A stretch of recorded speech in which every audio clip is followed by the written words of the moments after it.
Hey there, welcome back to another video. This time it is yet another vlog. What I'm going to be doing is I'm going to be showing a few DVDs and Blu-rays that I picked up fairly recently through various different sources.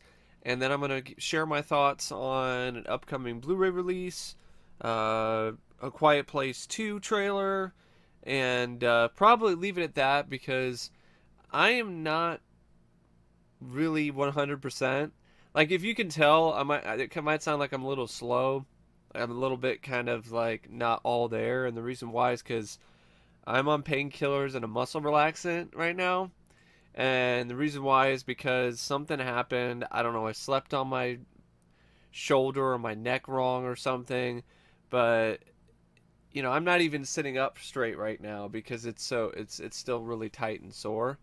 I don't know what happened, but this side right here of my neck and my shoulder is all jacked up. It's been jacked up for the past couple days.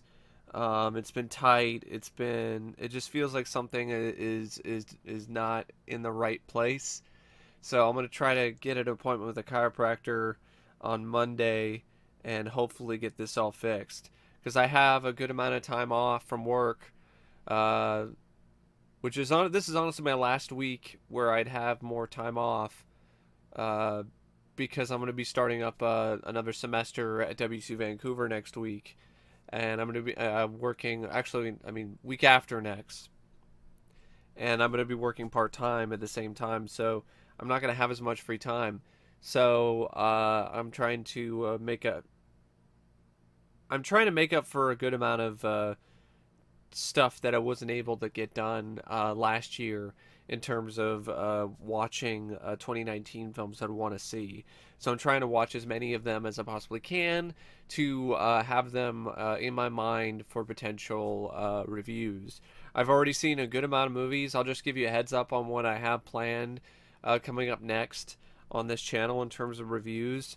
A trippy, weird, bizarre movie called In Fabric, a BBC horror production. Um, Scary Stories to Tell in the Dark, the 2019 film. I also saw Midsummer, and I hated that movie. So there's going to be a pretty considerable rant coming up for that one. Uh, I don't want to do it right now though, because like I said, I'm kind of out of it right now, and I don't think it would do it justice for me to do a video like that with that particular movie. And I also saw The Fanatic with John Travolta, the movie directed by Fred Durst. Uh, I actually was surprised by it. I liked it. I didn't love it. I thought it definitely had its flaws, but overall, I thought it was a decent movie. I thought Travolta's performance was great for what it was. He was over the top. He was a bit too over the top at times, and some of the lines of dialogue he had was not the best. But I definitely felt overall, though, he delivered a good performance. I know he's gotten a lot of flack for it. A lot of people said he's been bad. He was terrible, but I thought he was actually quite good. Um, and I also saw Ma, the Blumhouse horror movie with Octavia Spencer. I'll share my thoughts on that for when I do the review. So I got a lot of stuff that I've seen lately that I have up here, my opinions up here in my head to record reviews for. Another one that I saw is a 1983 drama called Silkwood, which is directed by Mike Nichols, stars Meryl Streep, Cher, Kurt Russell. Fred Ward also has a bit part in it, as well as Craig T. Nelson. I think Brad Dourif has a little cameo role as like a janitor or something like that. It's got a really big cast of character actors. It's based on a true story about this woman named Karen Silkwood, who was essentially kind of a whistleblower for this nuclear reactor component building company, uh, where they're working with plutonium. So it's a plutonium plant, and she starts working with the union to try to find things that are less than desirable about the company, and all the drama that ensues from that. I'll share my more in-depth thoughts on that later in a separate video. But I gotta be honest, it was a little bit disappointing to me. I was looking forward to it because of the cast, and I like the concept of the whole whistleblower and a plutonium plant, plot line. But I honestly thought it was really boring, and it was too long, and it's quite a bleak and depressing movie. And I understand that's the overall point of it, but it kind of betrayed the small town sensibility, the small town values that the film was so proud of. And I don't know, it's just one of those films where the tone, especially near the end, felt like it got dark way too fast, and it just felt like we just need to get this movie over with. But I'll get to more of my reasons why uh, in a later video. But anyway, let's get to the stuff that I picked up. So I got this from a Facebook seller. I picked this up because it was around the same price as getting the double feature DVD set, and I'm region free, so I don't have to worry about region locking. So I got Problem Child 1 and 2 on Blu-ray, and it's the German release, and it's essentially the same transfers that are on the standalone Blu-ray releases, and I don't know, I've always wanted to give these films another chance, and I only had them on VHS, so I've always wanted to get them on either Blu-ray or DVD. And it only cost me $10 shipped, so it was a good deal. I also like the fact that the German translation is Satan's Braten. So ein Satan's Braten. I like that. I think that's funny. So Problem Child in Germany is literally Satan's kid or something, or Satan's brat.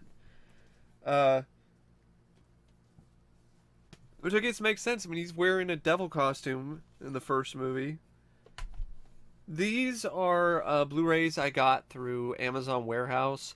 They were a little bit cheaper than the normal Amazon price, about $4 or $5 cheaper, and I thought it was worth it. I got paid recently, and I wanted to get these titles on Blu-ray, especially this one, The Dark Side of the Moon. This is a kind of a precursor to Event Horizon, and this movie had never been released on DVD or Blu-ray until this release, so I definitely wanted to get my hands on this. It has a newly restored 4K transfer. It's got a commentary, I guess, with the executive producer and one of the actors, maybe? It's got an interview with Alan Blumenfeld, an interview with the FX artist Christopher Biggs, interview with the stuntman. I guess they couldn't get Will Bledsoe, which is interesting because when I reviewed this movie or uploaded the trailer for the film years ago, I actually got a comment from Will Bledsoe, and he sent me an email years ago with a cast photo from this movie. I lost the email because it was on one of my older email accounts that got essentially destroyed by spam emails because I signed up for monster.com for job alerts, and that just screwed my old email and just made it just a haven for spam. But I'm speaking the truth. I actually did communicate with Will Bledsoe, so I'm surprised that he didn't sit down for an interview. Maybe they couldn't find him. I don't know. But anyway, yeah, Dark Side of the Moon. This is an Unearthed Classics release. I think the only reason why it was an Amazon Warehouse thing is it doesn't have the slipcase, and this booklet is a little damaged. The disc doesn't really look that bad. For the most part, everything is in pretty good shape. So yeah. And honestly, I care more about the disc anyway. So yeah, this is The Dark Side of the Moon. I'd like to watch this again, maybe do another review. I did one in the past, but I'm just gonna try to redo pretty much all my old videos because I just don't think they're really that good. I just don't think they're good in terms of the picture quality or the audio. And I think I think some of them could definitely be updated in terms of uh, how I personally discuss them. So then another Blu-ray I got from the Amazon warehouse is Nightwish. This is another Unearthed Classics release. Um, this one I've heard about but never seen. I know it's got Clayton Rohner. He's in it. Brian Thompson, Elizabeth Kaitan, who was in Silent Night, Deadly Night Part 2. This is a new remaster in 4K. Uh, has a commentary with the executive producer Paul White and Stephen Biro. Some trailers. And this one does have a slipcover, as you can see. And then this is what it looks like without the slipcover. And the disc that and has a booklet. So yeah, that's Nightwish, another film that I don't believe ever got released on DVD officially. So this slipcover though was a little tight. I just gotta say this about Unearthed Classics, because I think what they do, see, I'm having a hard time putting it on because they made the cases really thick. And this type of size of a case isn't normally what you use to put a slipcover on, so it's a little tight, that's for sure. And it does have a little bit of some damage. That's why it was an Amazon warehouse release. But the damage is just really nothing. There's a little dent in the corner here that you can barely even see, and some scuffs on the side. I mean, not bad at all. So that's Nightwish. And once again, forgive the lighting, it's the best I could do. I really would like to get like some kind of better lighting. I don't know how though. I mean, I've got my overhead light on. I have a light over here in the corner, and I have another light over there. So I have like all these lights on, but they don't seem to really give the best lighting. So if there's anyone out there who shoots videos and has any advice for me in terms of what kinds of lights to get for a small space, because I don't really have a lot of room in here, because I'm surrounded by movies literally.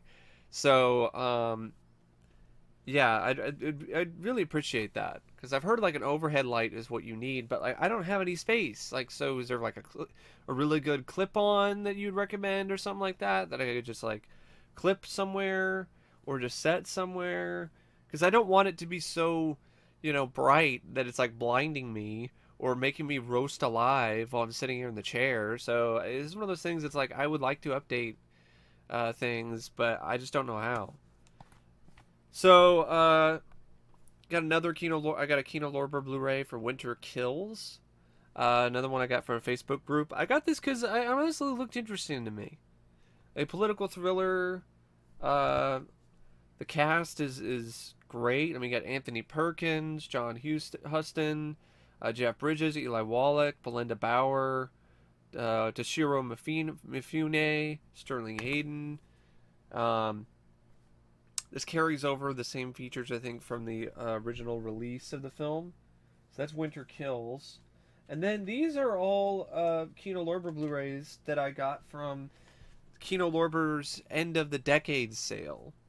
So I got a bunch previously that I showed you, but I got more because I got paid, and I still had enough saved up to be able to do one more big purchase from that sale to essentially fill out my Kino Lorber collection. And so I got the Long Riders. I've always been curious about this Western by Walter Hill. This one has a ton of features on it, so if you're a fan of this movie, this is a must own. It's got new interviews with Keith Carradine, Robert Carradine, Stacy Keach, James Keach, Randy Quaid, and Nicholas Guest. A new interview with Walter Hill. A new interview with the composer Ry Cooder. A new interview with the producer Tim Zimmerman. Zinneman. The making of Long Riders documentary from the previous release. So yeah, there's a lot of features on here. Plus, it's a remastered version of the movie. I think it's remastered in 2K or 4K. Yeah, it's a 4K restoration. and it's 2 discs. And the sale that Kino Lorber had, the end of the decade sale, was really good. I mean, that was a great sale. I mean, I got all these for like 65 or something like that. It's 8 Blu-rays for 65 bucks. It's a pretty good deal. So I got Transformations. This one looked interesting to me. It's got Lisa Langlois, who was in class of 1984. It's about this guy who gets exposed to something and starts mutating into a monster. And I like those concepts. I like that kind of movie. So I wanted to pick this up on Blu-ray. I think I have this on VHS. It's one of those like special fancy covers that originally was supposed to light up. It doesn't work. It doesn't light up anymore. But I could be wrong. That might be Metamorphosis. But I have some. I know I have something like this that has a fancy VHS cover like that.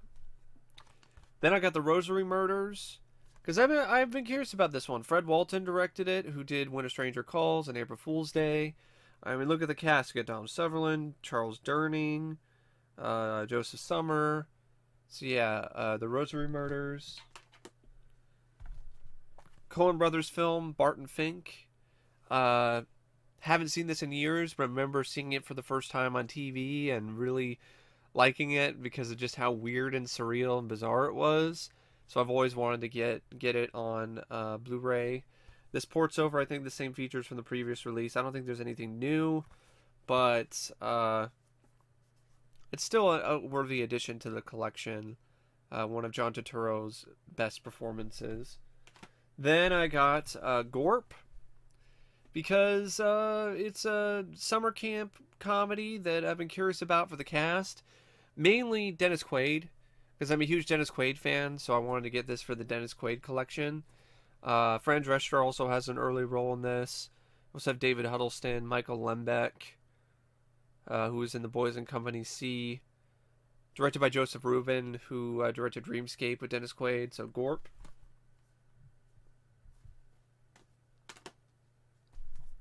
Then I got Tough Turf with James Spader, Kim Richards, and Robert Downey Jr.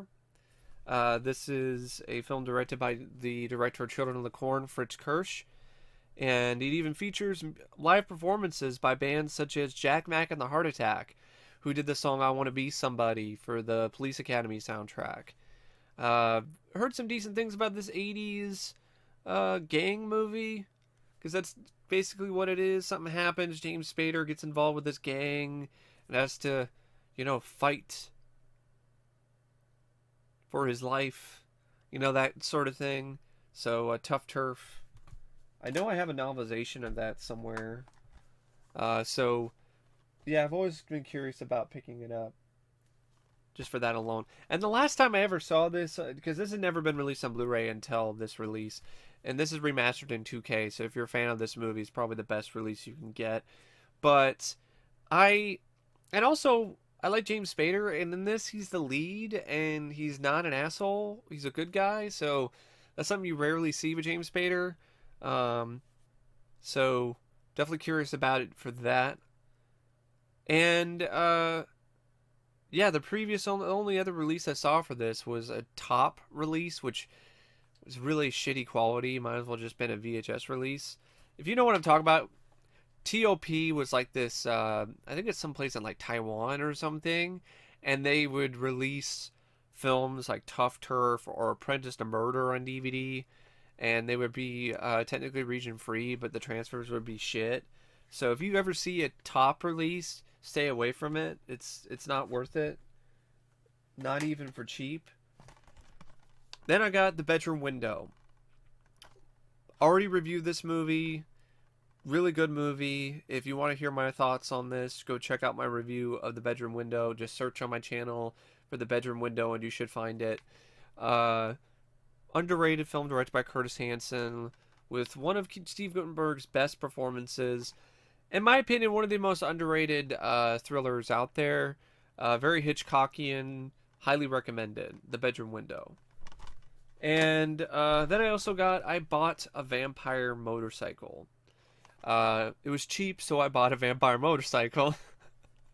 So I bought this because, I don't know, I mean, I saw the trailer for it. It looked like it might be in the vein of early Peter Jackson, and I really like early Peter Jackson's work, so it looked like it might be a fun, low budget, independent British horror movie. That being said, I have seen some clips from it. There's a scene where there's literally a talking turd, so I don't know about that, but it wasn't that expensive, so it was ultimately worth it. Then I got some DVDs and some VHS. So we'll go with the DVDs. Got these from a thrift store. Got it from the Salvation Army. I believe it was the day after. It was. Yeah, it was the day after Christmas or something. It was the day before Christmas Eve or something like that. It was really actually it was before Christmas. I stopped by, and I'm glad I did because I only stopped by the Salvation Army because my vet for my cat is right next to the Salvation Army here in Vancouver. So I needed to get some more food for my cat. So I decided to stop by the Salvation Army at the same time. I'm glad I did for one huge reason, which I'll show you soon enough. But I'm also glad for films like this, Breaking Away. Heard a lot of good things about this movie. I've seen bits and pieces of it on TV. Another film I wanted to get for the Dennis Quaid collection. I know Dennis Christopher also is a big role in this. Who was in Fade to Black, which I enjoyed. You also have Daniel Stern and Jackie Earle Haley are also in the film. I've heard it's one of the better biking movies out there.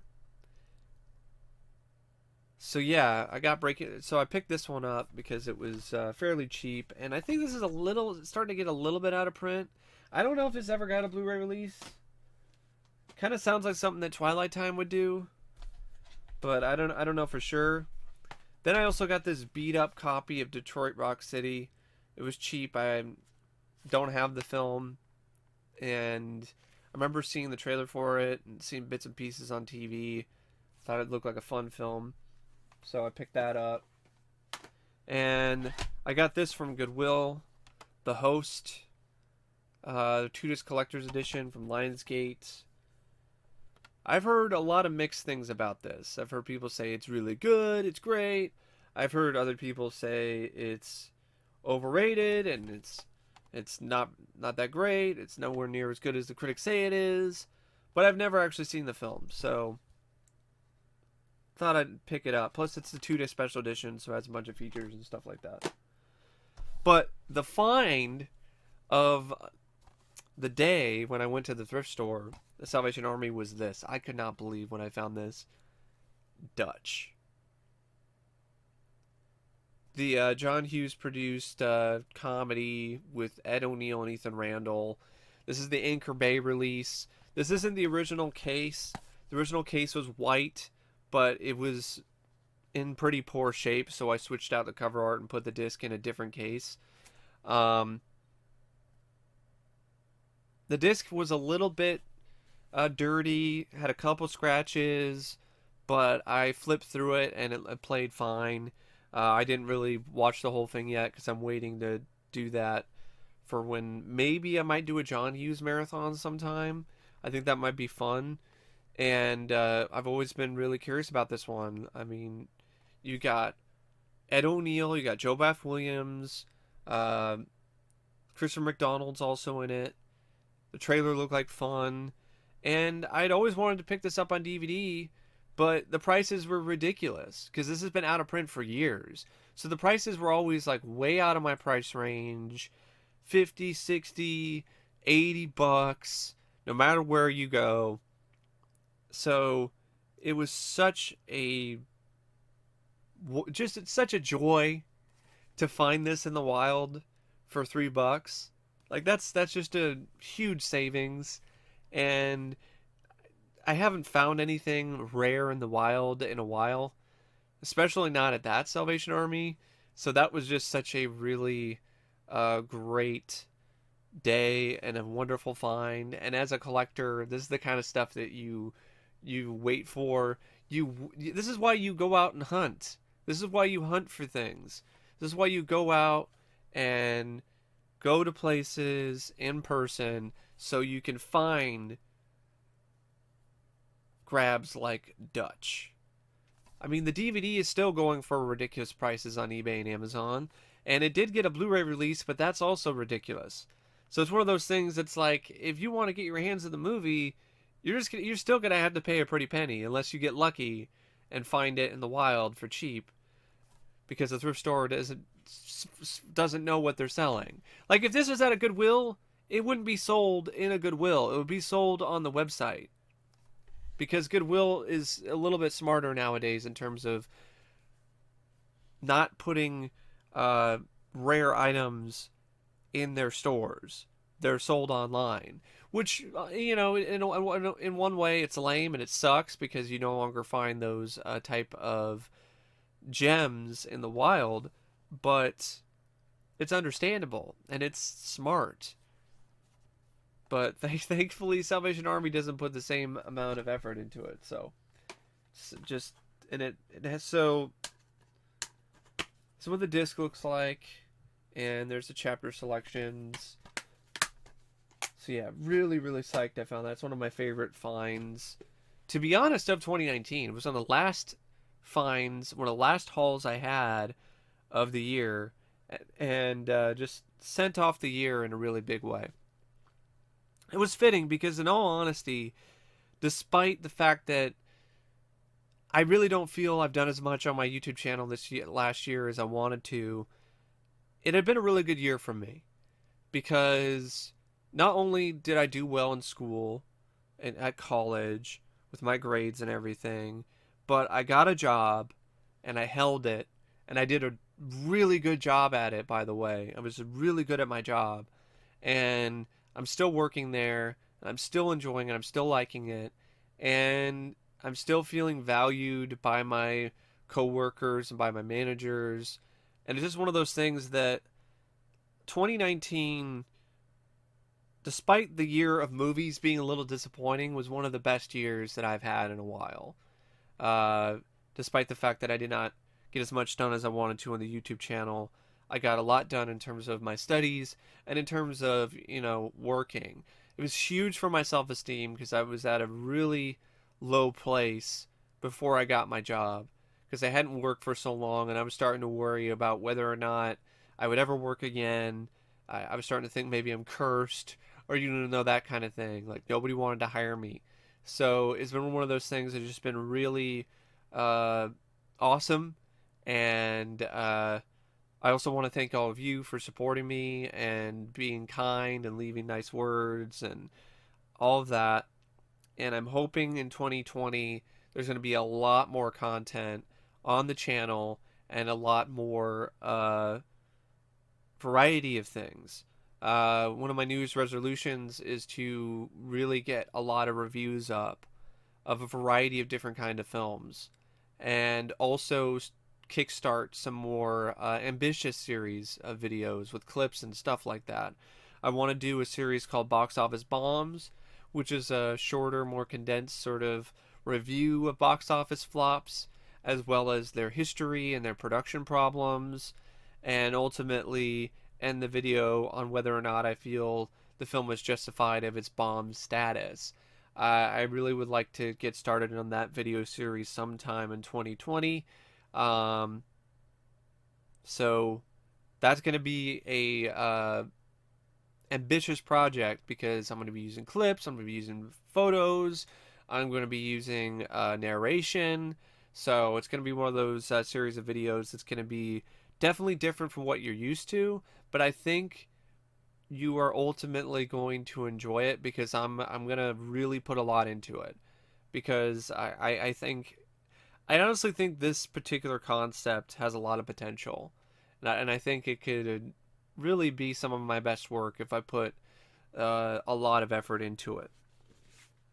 So anyway, in other words, folks, I love you to death. But anyway, yeah, speaking of that, I picked up this VHS at the same thrift store because it was cheap, and look at this cast. I mean, you got Kevin Kline, Tracy Ullman, William Hurt, River Phoenix, Keanu Reeves, Joan Plowright. And then I got this Lou Diamond Phillips movie with Charles Dance and Mia Sara called Undertow. So, that's it for the movies that I picked up. Speaking of movies, I wanted to share my thoughts on one more thing. A couple more things, actually.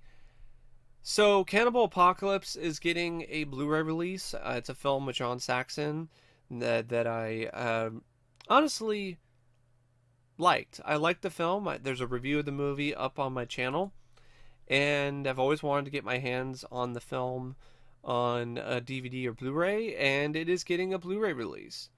So it's getting a Blu-ray release by Kino Lorber. Great choice. It's a 4K remaster of the film. It's got a new audio commentary with the film historian. It's also got a documentary called Cannibal Apocalypse Redux, which has interviews of John Saxon, John Morgan, aka Giovanni Lombardo Radici, and the director Antonio Margheriti. It's also got a video tour of the filming locations and has trailers and stuff like that. So that is one of my most anticipated releases of 2020. Comes out in March of 2020. It comes out on March 17th, actually. I know Mill Creek is doing some Blu-rays. They're going to be bare bones, but I still want to get Hudson Hawk on Blu-ray.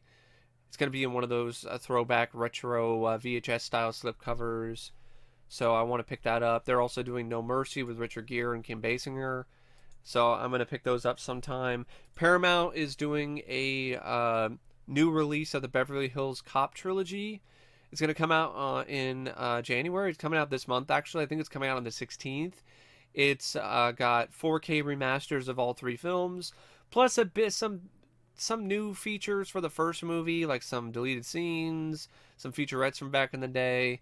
I think a couple new interviews. Nothing that extensive, though. And sadly, the sequels don't have anything. It really is a bummer that Beverly Hills Cop 2 doesn't have Jack in terms of special features, because it's a really cool, awesome, fun, entertaining sequel. But I'm glad they're getting remasters at least, because the series definitely could have used it. So I'm really curious to see what the 4K remasters look like. And of course, Scream Factory has their upcoming stuff like April Fool's Day in April, in I think it's March. They also have a release of My Bloody Valentine's coming in February. So there's a lot of stuff coming up for Scream Factory. To be honest, I'm looking forward to more films being released on Blu-ray with special features and new remasters than I am films in 2020. I looked at the list of films coming out this year. It doesn't really look that great, doesn't look that promising, but there are some that I'm looking forward to. One of them is Bad Boys for Life. Looks like it might be a fun sequel. I want to get reviews of the first two films done and uploaded around the time of its release. I think I can manage to do that. It's only 2 movies. But I'm looking forward to watching those again because I really enjoy the Bad Boys movies. Even the second film, which I feel is underrated. I don't think it's nearly as bad as a lot of people made it out to be. And in terms of more upcoming releases, MVD Entertainment, they're doing a release of ICU, aka Detox with Sylvester Stallone. What makes this release interesting is that not only are you going to get the theatrical version of the film, you're also getting the director's cut, which apparently has a different tone. It's darker, more horror in terms of its overall tone. It's essentially kind of a screener, so the quality isn't amazing, but it's watchable. Also, it's a little bit shorter than the theatrical cut, but that doesn't necessarily mean that it's got less than the theatrical cut does. In a lot of ways, you can have director's cuts of movies actually be shorter because or alternate cuts of the film be shorter because there was certain sequences that were put in the alternate version that are left out in the theatrical cut. I'm hoping that's the case with ICU. I don't want it to be some lame alternate version that has barely any difference compared to the theatrical cut, but we'll see. We shall see what it ultimately winds up being soon enough. And I heard through the grapevine that MVD is also working on Split Second. They are hoping that it's going to come out sometime this year. That's what they're aiming towards, is sometime in 2020 for all you fans of Split Second. They are doing a remaster of the film, I think, and they tried to get Rutger Hauer, but they weren't able to because I think at that time he was sick and was not able to really do an interview. So it's not one of those things where they didn't try to get Rutger. They did, but it's just a case of unfortunate timing. But anyway, yeah, that's my thoughts on some of the upcoming releases coming out on DVD and Blu-ray. Now I want to give some quick thoughts on the sequel, the trailer for A Quiet Place 2. It was fine. Visually, it looked good. I like the look and feel of the film. I am still on the fence on whether or not there really needs to be a sequel. And ultimately, I'm just on the fence about the movie. The trailer was fine. It looked good, but it didn't look great.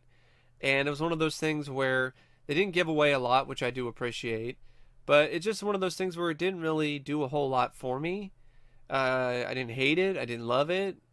I thought it was just pretty It's pretty just kind of on the trailer for Quiet Place 2. Although I did like the cinematography. I liked the way a lot of the shots looked. But it's just one of those movies that I just feel like there really isn't a need for a sequel. So it just feels like an extra bit of story that isn't necessary. But I'll give it a shot when it comes out. Probably not in theaters, but I'll still give it a shot nonetheless. But anyway, thank you for watching this video. Once again, sorry about my energy level. I can't help it.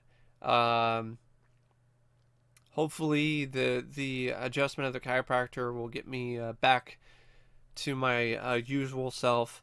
And as always, thank you for watching, and thank you for your cooperation, and have a nice day.